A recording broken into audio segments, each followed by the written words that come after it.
You ready? I'm ready. You have manufactured a creation that launches DiResta Ice Picks.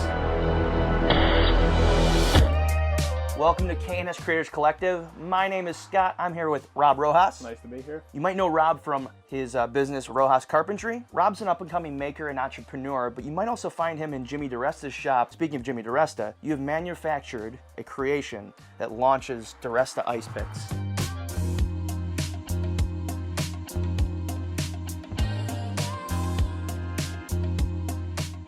All right, we're here with the ice pick launcher. We're about to test this out with these DiResta ice picks. So tell us a little bit about how you make this launcher. Like, you use some K&S in it. I did use some K&S for the bolt action mechanism here, if you can see that. I never started using K&S until recently, and I'm glad I did. You know, look what I can do with that. Yeah. It's fantastic. There's really no practical use for this, but hey, it just shows the creativity. So we're gonna start small with an apple, and then we're going to gradually step it up from there. Let's go give it a shot. Let's go.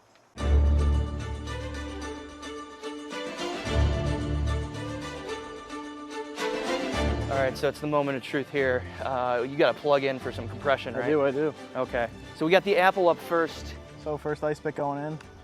Open the action. Throw this guy in here.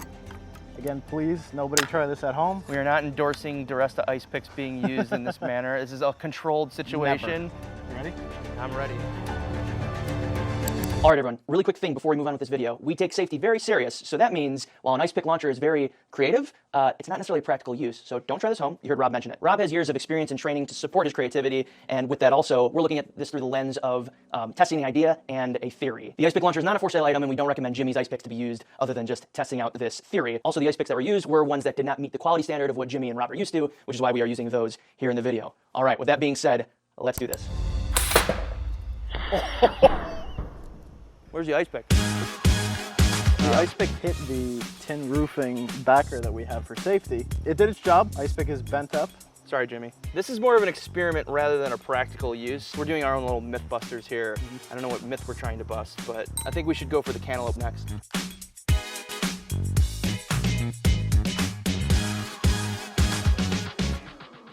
Good to go. And whenever you're ready. Oh my gosh! There's your damage of the cantaloupe right there. Watermelon next. Let's do it. Ted, get out of there.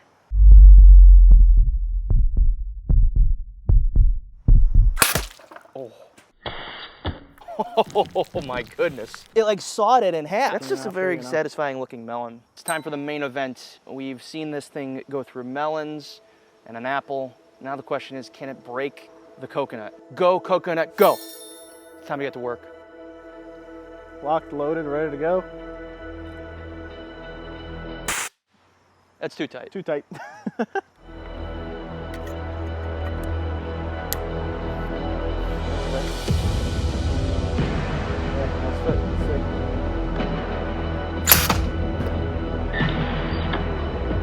I was kind of thirsty. It's a little disappointing. So it seems like what's happening is this is hitting low for some reason now, or maybe it's hitting the coconut and deflecting down. I don't know if we'll be able to defeat the coconut.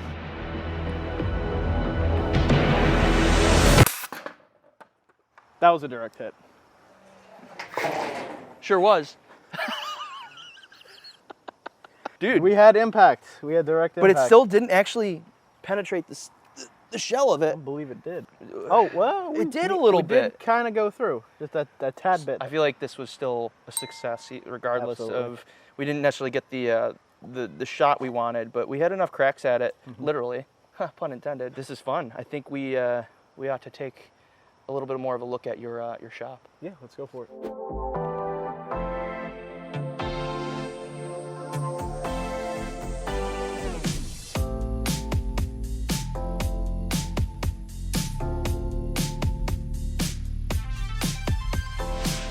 We just got done firing some DiResta ice picks. You know, you're working with Jimmy, you've worked with Ann. It's great to have the experience with people who've had years and years of experience. What is that like? And like, is there anybody else maybe you want to shout out? So I don't really have anyone else that I go to. Yeah. However, I do like talking to a lot of other knowledgeable people because I really, really enjoy learning. My whole life I've only been able to talk to older people. So obviously they're the ones with the experience, the knowledge, and I just like soaking up what they have to tell me. and I'm always awkward with people my age. So I have more old friends than young friends. Jimmy seemingly is taking you under his wing. Where did that like relationship begin, and how has his influence helped you in building your skills? The story starts with Jimmy probably almost 10 years ago now when he started YouTube. I started watching his videos. I was incredibly interested in it because the guy just could do anything. Anything out there, if it existed, it can be made. That's always what he was like. I was in college one day and I had nothing to do because I didn't go out and party and drink, and I would just sit in my room and do nothing. She said, why don't you send him an email, see if you can go hang out or work for him? I'm like, he's not going to answer. No way. She's like, just do it. I'm like, all right, fine. So I emailed him, and 7 a.m. the next morning on the dot, hey, buddy, come over. Come hang out. Brilliant. So the rest is history after that. What has he done for you, like in terms of like working with him, that has helped build your skills? Like what are some takeaways from that relationship that you've gotten out of it? Soldering was a huge thing that I just didn't really do at all. I didn't need to do it. And when it came to making the ice picks, he taught me how. And that's where the ice pick launcher came in. I told him that he should make it because I just had the idea. And he's like, why don't you make it? I'm like, I can't make that. He's like, yeah, you can. I'm like, yeah, I can. I probably can. And I did. About a month later. You need that push because he's like, I want to see you fly on your own. You've been able to break in at a young age, but saying to yourself maybe 6-8 years ago, what would you say to the people who are in those shoes, or maybe even in your shoes now? How would you motivate them to get into this world as you did? Just jump right in. That's the easiest thing to do. Yeah. You got to get in, you got to learn, you got to get dirty, use your hands. That's what makers are all about, using our hands to make things. I will say my dad works in a white collar job, and so does my mother. The skills kind of came from YouTube, basically. Me and my dad did work on cars growing up, so I did have a mechanical sense of things and those kind of tools, but I wanted to do woodworking, I wanted to do machining, blacksmithing, leatherwork, laser engraving. I want to do all these different things, and I had to learn those through YouTube. Just hop right into it, watch some videos, do things safely. If you can find somebody who really knows what they're doing, try to piggyback on them, kind of like I'm hanging out with Jimmy. I'm learning a lot hanging out with him. Find someone like that. And you might say, oh, I don't know where to start. Just start talking about it. Even if you're looking for a machine or a tool, say an anvil, for example. Do you have any idea where to find it? I don't know. This is not my world that I'm good at. So, no, I don't know. If you really, really want something, and Scott Wadsworth from Essential Craftsman talked about this, if you really want something, you talk about it enough, you obsess about it enough every single day, it will come to you. Was this offered to you in school at all, through high school? I didn't actually decide that, hey, I really, really like carpentry until I took wood tech in high school. We had Wood Tech 1, Wood Tech 2, and architecture. So I built, beautiful cabinets and tables and things that were levels above everybody else in class. But I was helping them. I was fixing the machinery in the class. I was getting it fixed up again because it's been neglected for years. Well, passion has a way of transforming. Absolutely. Yeah.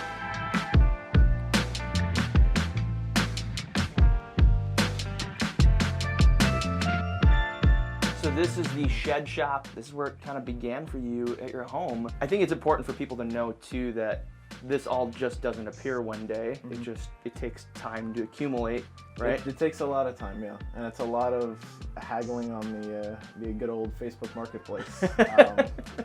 Buying new tools isn't always feasible just because it's very expensive to start out. So I have a problem, much like many of the other makers around You here. have a habit, and you need to I have go a to habit, yes. anonymous meetings, Exactly. Makers Anonymous. Yep. Yeah. So scrolling through there, every half an hour during the day, you tend to find deals that are like, wow, okay, I should really go get that. Instead of a bandsaw being, $500, you can find one for maybe $50 or even free just because they want to get rid of it. So if you're looking to get tools starting out, just surf Marketplace constantly. You have your needs, but what are some of your wants that you feel like you want to get into next?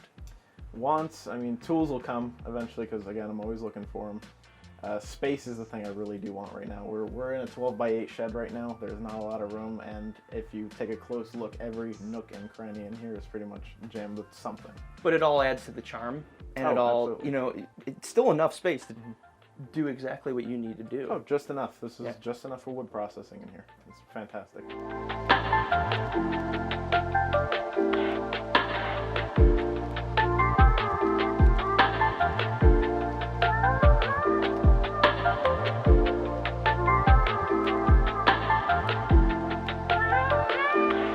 Some of my biggest things that I have in here, I guess, and that sells a lot is my cutting boards. I do cutting boards, charcuterie boards, in all different sizes and types of woods. Yeah. So you have your display room, you have the collection of things that you've also built, and just stuff that you appreciate as well. And then being a collector of skills and developer of skills, having your own shed shop, where do you see yourself going in making or just in life next? What are the next steps for Rob Rojas?